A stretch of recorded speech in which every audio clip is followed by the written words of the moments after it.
Hey there, how are you? So happy you're here with me live. And also, anybody watching on replay, appreciate you being here. Before I get started, I want to remind you, go to my website, paralegalcoffeetalk.com. Look at the complimentary list of 19 alternative paralegal careers. You should grab that. It won't remain on the website forever, so grab it now. And then also, if you don't own my book, Legal Break-In, be sure to get the free chapter, which you can find on the website as well, which is all at the top. Very easy to find. You'll see free chapter of Legal Break-In. And then there's also a link at the top if you want to learn more about the book itself and other things for you to check out. All right, so who or what is going to assist you in your breakthrough? And how does everybody move forward when they have jumping into a new career, no matter what it is?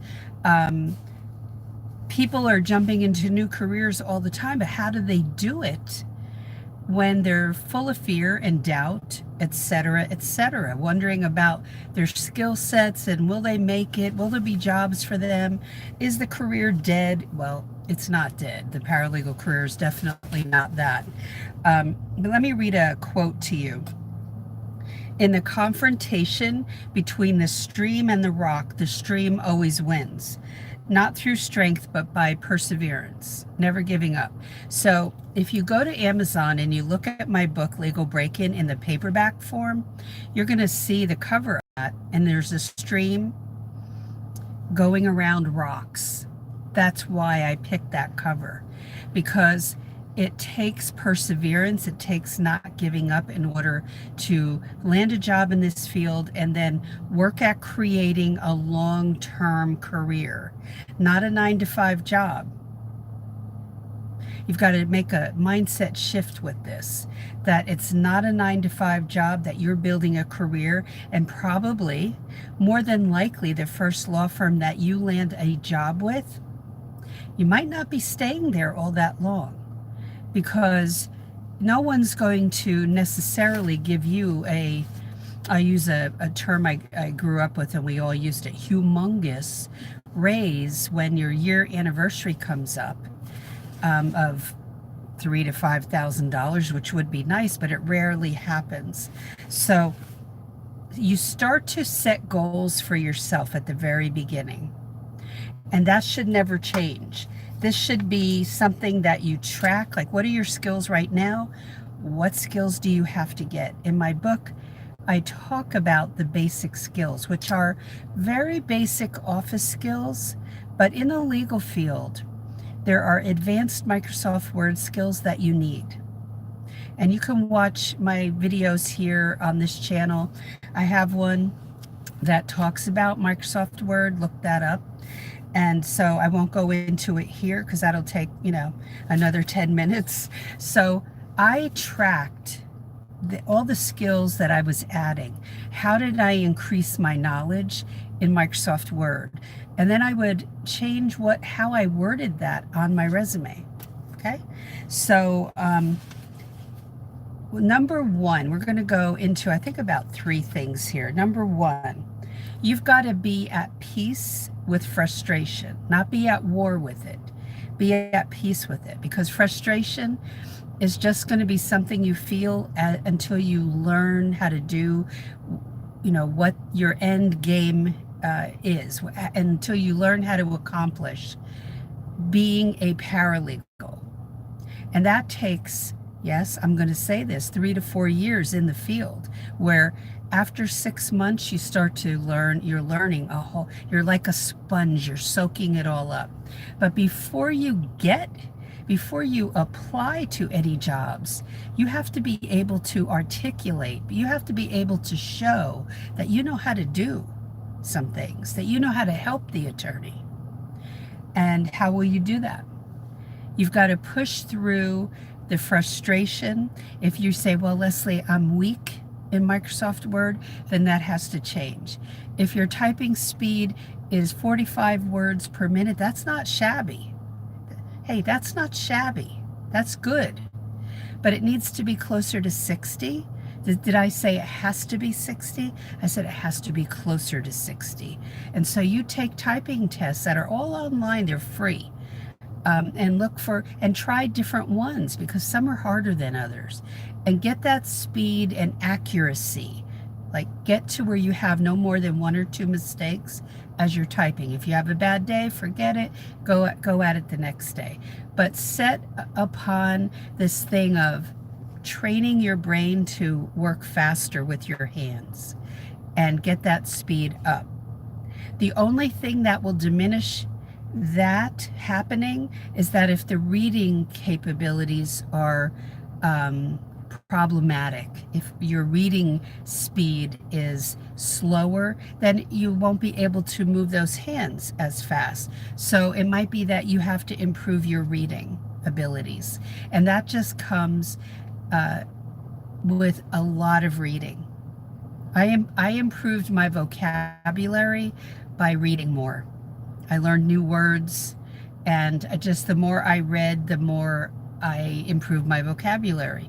So the bottom line is your basic skills are office skills, but Microsoft Word has to be top notch with basic and advanced. Okay, so look at that video, just search for Microsoft Word on this channel and you will find it. Okay, so be at peace with frustration. It's just the name of the game. It's just setting goals where you need to improve and then keep on going. Number 2, take a step forward. If you sit on the couch, and I've been guilty of this, and watching Netflix or watching show after show after show, and then before you know it, the night's over and you haven't done one thing to move you forward. Stop feeling the guilt. Just go at it the next day. Keep track. This is your accountability partner, a notebook or on your phone or on your laptop. But if you don't look at it and focus at it because you feel guilty, then you'll never get it. You'll never get there. So I want you to, if you're serious about going into this career, then you have to do some things. You have to set out some simple goals. Don't set out 10 of them. Set out 1 or 2 and accomplish them, and then go after that. Go after something different, okay? But that's taking a step forward. Sitting on the couch and watching what we used to call the boob tube, or you're watching Netflix. I watch things on my computer, YouTube videos. The night will be gone and you won't have moved forward 1 step. So before you watch and indulge yourself in those things you love to do after work or in your free time, make a pact with yourself that you're not going to watch those things and be distracted until you've worked on your whatever skill it is you need to work on, okay? Number 3, somebody to help you be accountable.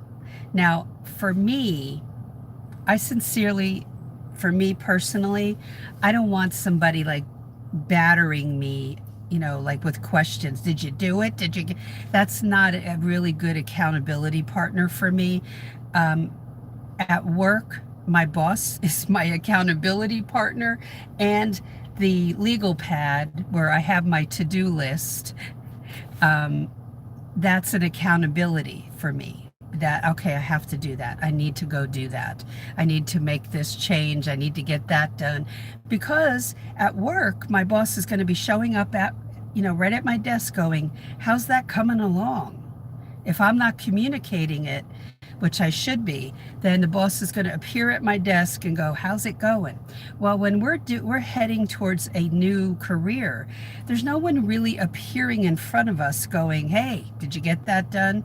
But is there somebody that could be that for you? I mean, you could be in our group, Paralegal Break-In on Facebook, if you're not in the legal field right now. If you're not a paralegal, legal assistant, legal secretary, legal receptionist, but you are totally new to the field, you're welcome to join and answer the questions. When you click join, answer the questions, okay?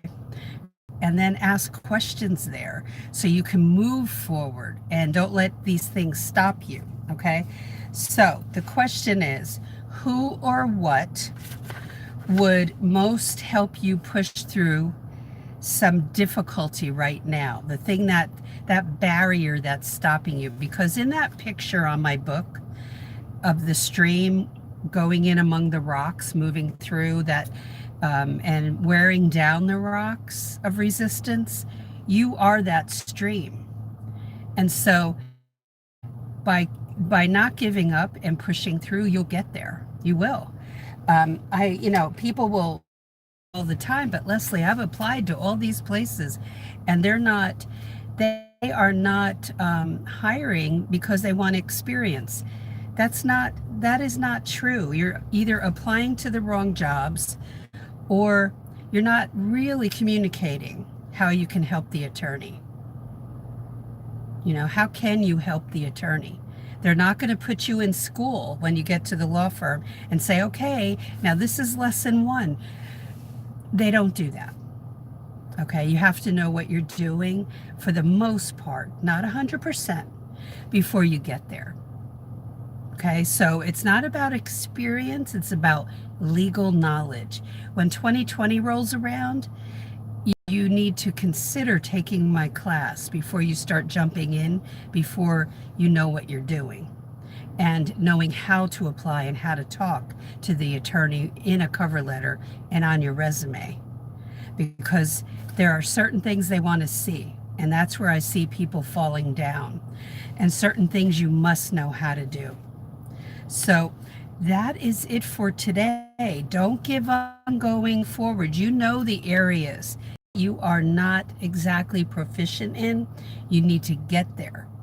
That means anybody who has a high school diploma, means anybody who's gone through a certificate program or 2-year degree.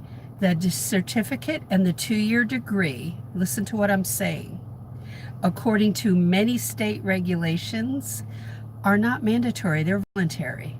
So going in without those is perfectly acceptable, but you have to know how to help the attorney. Okay? And so that is it for today. Thanks for being here with me live and watching on replay. Any questions, comments, just let me know in the comments below. I would love to hear from you. I love hearing what you have to say. And also, go to the website. I'll put the link to the website below as soon as I'm off here, paralegalcoffeetalk.com. I want you to get that complimentary list of 19 alternative paralegal careers. You should get that, download it, and keep it, okay? And a free chapter of my book is waiting for you to look at, and it'll be a beneficial chapter for you, okay? So have a great one, and I will talk to you in tomorrow's video. Take care. Bye.